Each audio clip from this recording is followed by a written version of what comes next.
Hey guys, what is up? It is Bibs7 here again, and welcome to another RuneScape 3 video here today. In this video, I'm going to be talking about this week's update, which includes the new quest, Ancient Awakening, and that's pretty much it, although they also brought back daily challenges, and there is a new building at the fort after this quest. Kind of a weird one in that this building kind of just has nothing to do with the quest, and you just have it as a reward at the end, which is not how it's been for other buildings that we've had added through quests. But I guess it doesn't really make a difference either way. It's nice to have an additional building added, I suppose.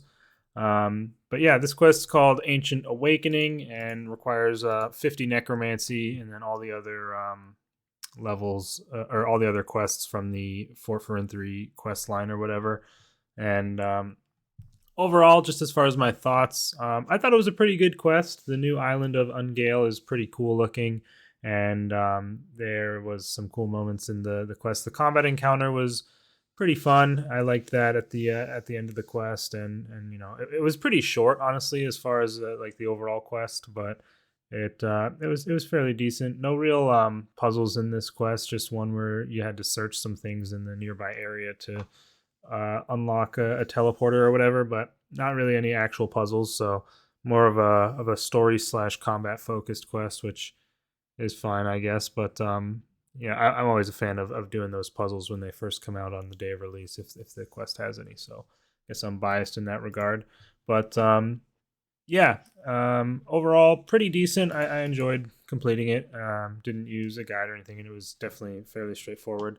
There was I mean, at least I haven't seen them before. I'm pretty sure they're new. There was this like, you guys know, whenever you go to certain areas in different quests in the game, it'll say, do you want to continue this quest? And they added these things in the game world now that you click on to do those. I think previously they had some like that where there was like little portals on the ground or something, but now these are like, it's like a full 3D spinning like quest icon, basically, like this, you know, the blue star, this one, the quest icon that everyone knows, of course. It's like, it'll just like, there was one here at certain points, there was one over there by the Jolly Boar Inn, and it looked pretty cool. I mean, it looked like I don't know, it looked like a bit of a more modern thing to exist, honestly, like when you consider how things usually are in RuneScape. So I kind of liked that. It was just surprising to see. I didn't know they were thinking of doing something like that or anything. But at the same time, I mean, I wish it wasn't needed, because having to go through a black screen transition to get into a quest location is kind of annoying. Just because, you know, in older quests, everything takes place in the actual game world for the most part. There's not a whole lot of you know, transitions, like, because you have to have a meeting here in the town hall at certain points, and for that you have to click this thing and go through a black screen to talk to everyone in there. But you know, that's just how things are these days, and it probably wouldn't work as well in any other way, considering a lot of the times when they do have those things in other quests where they arrange the stuff in the actual world for you, there can often be scenarios where there's like two of the same NPC with like in you know, in eyesight of each other or stuff like that. So it's a give and take, but I definitely like the 3D spinning quest marker thing. That was pretty cool addition that I wasn't expecting. But yeah, as far as everything else goes, I was a little bit disappointed in the end when it was basically a cliffhanger at the end of the quest. I don't know if there's going to be an additional quest when Vorkath is released. It kind of seemed like there will be, but yeah, like, spoilers for the story of the quest. Obviously, I've already given some spoilers, but there's be some pretty big spoilers here. So if you don't want to hear them and, you know, play the quest yourself, then maybe skip this part or watch the video later. But basically, you go to Ungale and you find Zemaragle there. However you say his name, I'm not sure. That's just how I'll say it. And he actually manages to awaken Vorkath and escapes the island with Vorkath to bring him here and try to attack the fort. And so you have to escape off the island, and that's the part where you activate a teleporter and get away. Not sure why you couldn't just teleport like you normally do to get off the island, but that's neither here nor there. And then basically you come back to the fort and you know, basically tell everyone, you know, we got to get ready, we got to prepare. Zemarigle's coming with Vorkath right now. we got to fight them off, and then the quest is over. So yeah, you kind of just like, okay, we got to get ready, and important urgency, and now we've got to wait like 2 months for it.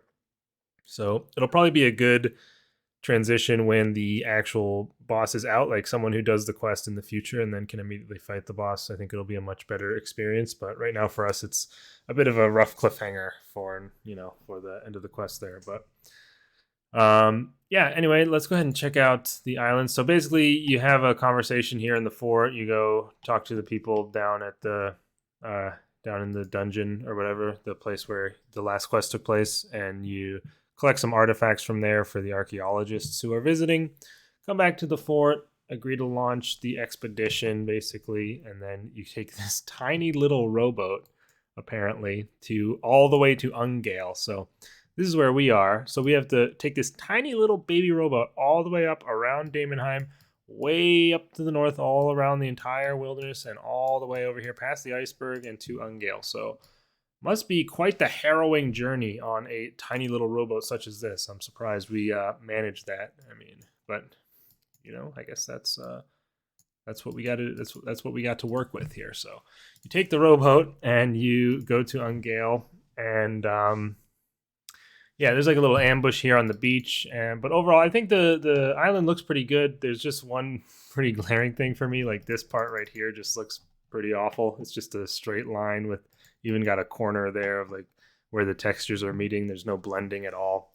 I feel like that could look quite a bit better with just some color blending even only, but kind of a small nitpick, but it is right at the start of the island and stuck out to me quite a lot when I got here. Also in this quest, we are back to basically like concept art cutscenes, and I really do think it's a pretty big shame that they don't have the ability to make real cutscenes in the game, especially compared to other MMOs that I've seen or played. They have much more high fidelity cutscenes for a lot of their situations, and it just makes the game look really low budget in comparison to anything else with those concept art cutscenes.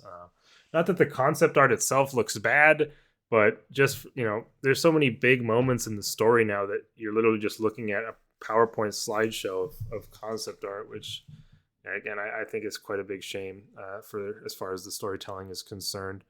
But one thing that I don't know if they changed it with this quest or if it's now going to be across all the quests that have those. It actually filled up my entire screen.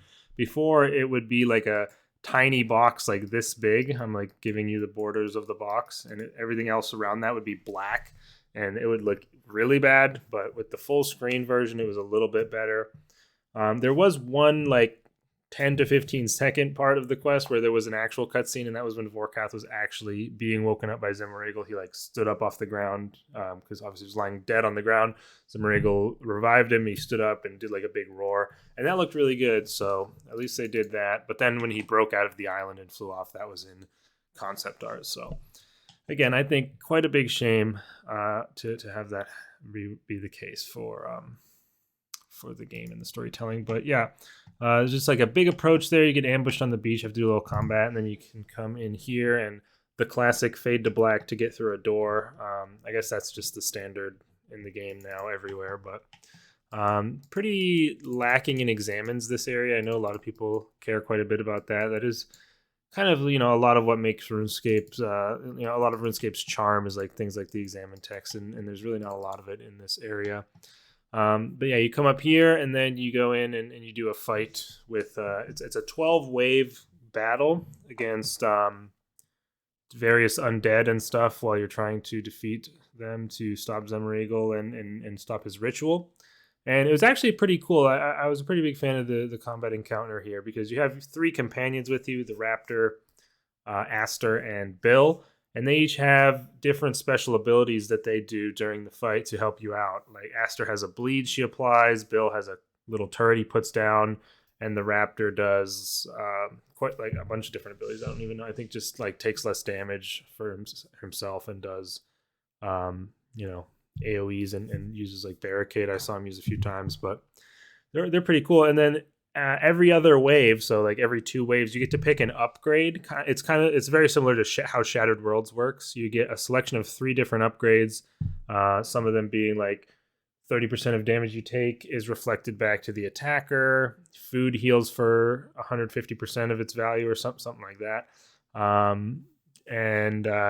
Things that increase the damage of your companions and things that it makes their special abilities better. So it was a pretty cool little upgrade system and overall like an interesting combat encounter that I enjoyed quite a bit when I did it at first in the quest. And then once you complete that, Zemragal flies off with Vorkath, and then you go through this door and over to this area where you power up this device where you can talk to like an archivist, which is like a ghostly or computerized. I don't really know how it would work in terms of the actual functionality of it, but it's like the spirit of a dragonkin or something that helps you to activate the teleporter and leave the island.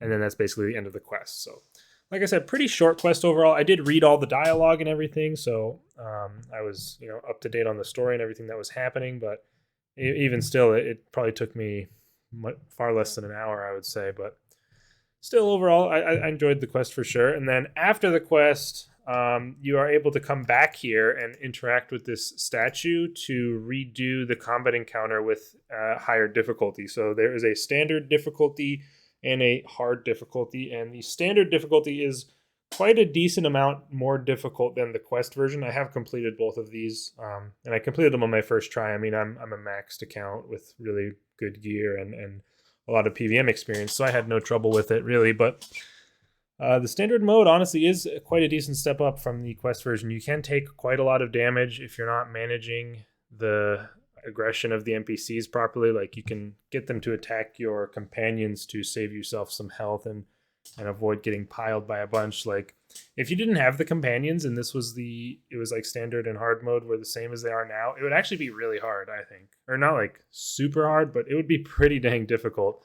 Because there's not really, I would compare it to something like Zuck Waves.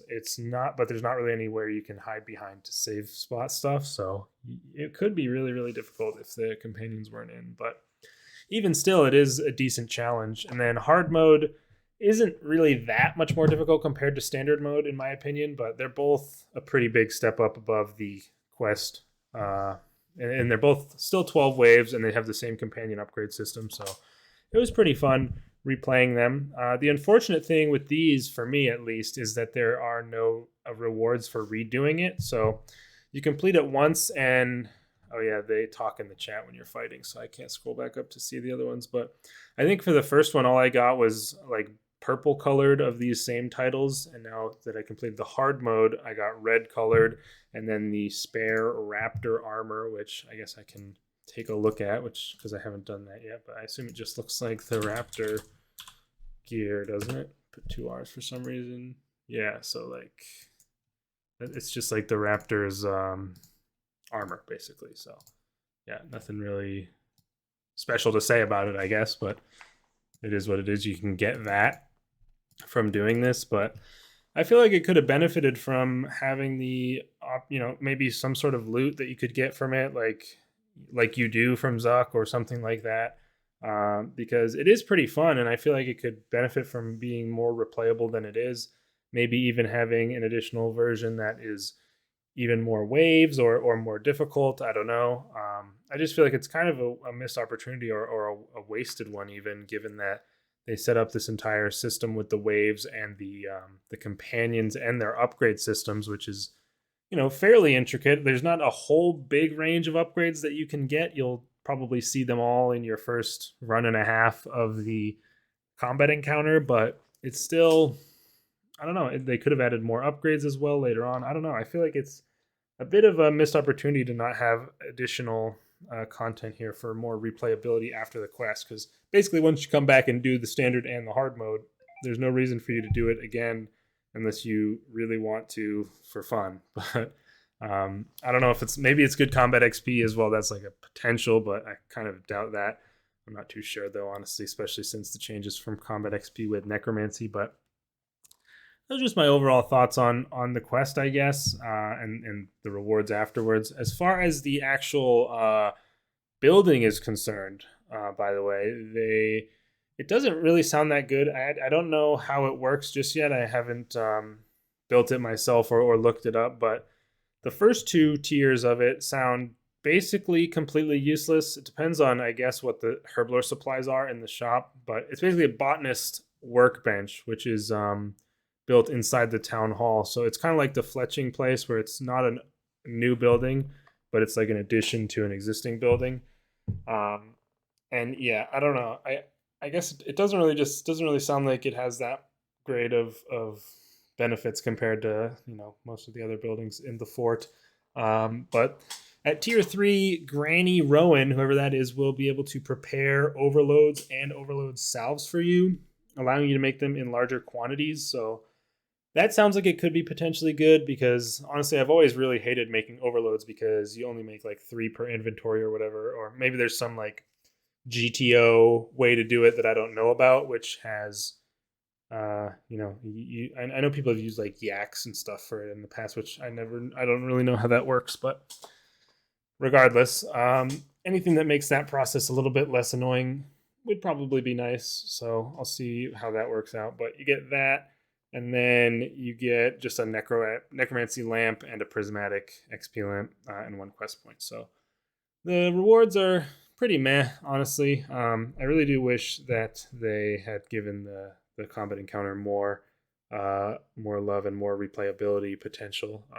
Just again, like I said multiple times now, seems like a bit of a missed opportunity there. But overall, I mean, I'm pretty happy with the update. I don't know. I kind of just wish that Vorkath was maybe coming sooner rather than later, given the cliffhanger aspect of it. I don't really know when they're planning to release it. I think it's next month, right, in November. I'm not 100% sure on that, but I'll definitely be back whenever that comes out and giving it a try. Really interested to see what it ends up dropping. Is it going to be anything necromancy related that's going to make the combat style even more OP? We'll have to wait and see, I guess.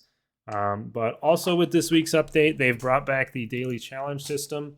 Still hard to understand why they removed it to begin with, since Hero Pass is like totally a separate thing, in my opinion. But yeah, so you got these back. It's the same system as it was before. Nothing is different. So I don't really know why it took them so long to bring it back, given that. But either way, you'll start off whenever you log in, you'll start off with 15 out of 21 completed, because there's only 2 days left in the week.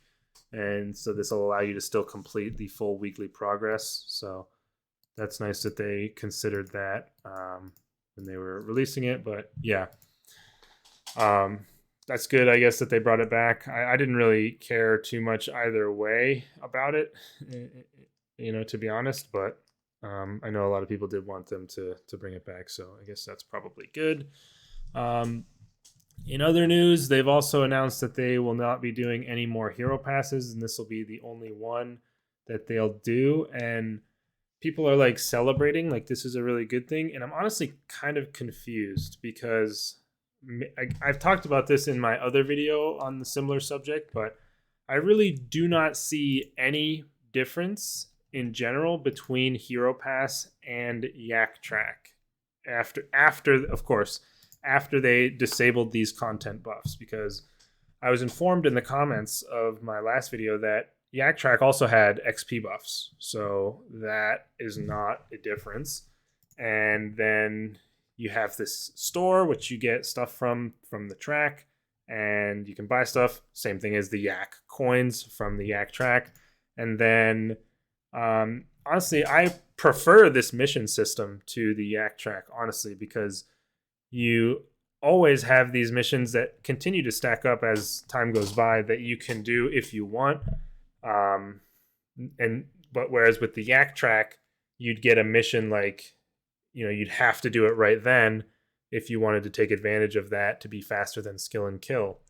And then if you don't want to do any of the missions, you can just do normal stuff and you'll always gain the small amount of points that you do. So to me, it seems like almost the same as Yak Track, but in my opinion, the mission system is slightly better. And then the rewards for me have seemed pretty much the same, or at least similar. I don't know. I think I'm at like tier 60 something on my Iron Man. So either way, I don't know how the rewards are for main accounts, but like the cosmetics and stuff, it all seems pretty similar to me. So I don't really see, like, will people just be perfectly fine with or happy with them just going back to Yak Track and doing more Yak Tracks, because in my opinion, that's just insane if people would be happy with that, because I fail to see the difference. So if there is some difference that I'm missing here, then please let me know in the comments and call me an idiot, I guess, because I can't figure out what the big deal is. Again, as long as the content buffs are not in it. Obviously, those are a huge difference. But since they are disabled, I just don't see what the difference is. And then if they do just go back to doing Yak Tracks and people are fine with it, I will be floored, frankly, unless there is some difference that I'm not seeing. So, yeah, that's that. And anything else to mention? I don't think so. I know I haven't been making a whole ton of videos recently. I am playing a decent amount on my hardcore. I'm like 82 necromancy or something, going for 99. So I'll get back to uploading some of those videos probably soon in the near future here. But yeah, just let me know what you guys thought of this quest. You're looking forward to Vorkath. What are your thoughts on the hero pass and all that I spoke about, if you're interested in discussing it? And yeah, overall, pretty happy with the quest. Looking forward to the boss, and I will see you guys in the next video.